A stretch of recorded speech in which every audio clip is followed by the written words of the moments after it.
عايزة ريحة الكحك تملى البيت زي زمان؟ تعالي أقولك على طريقة ماما.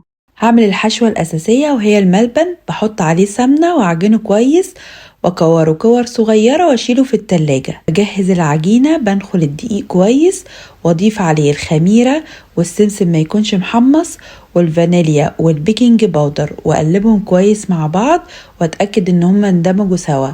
وفي كوباية بجهز فيها مية وحليب وبضيف عليهم سكر بودرة وروح الكحك وأقلبهم كويس مع بعض واسيبهم على جنب. بعد كده بدوب السمنة، بتكون سخنة مش مقدوحة، بنزل بيها على الدقيق وبسهم كويس مع بعض زي كده.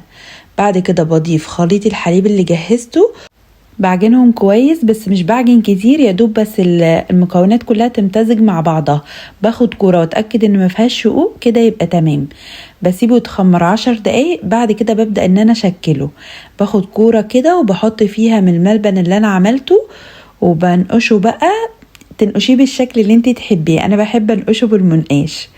بعد كده بسويه في الفرن على درجة حرارة 160 في الرف الوسطاني، بياخد من 20 ل 25 دقيقة في الفرن. المكونات كلها هتلاقوها تحت الفيديو، واوعدكم ان انتوا هتدوقوا احلى وانعم كحك للعيد. وكل سنة وانتوا طيبين، ومستنية التطبيقات بتاعتكم.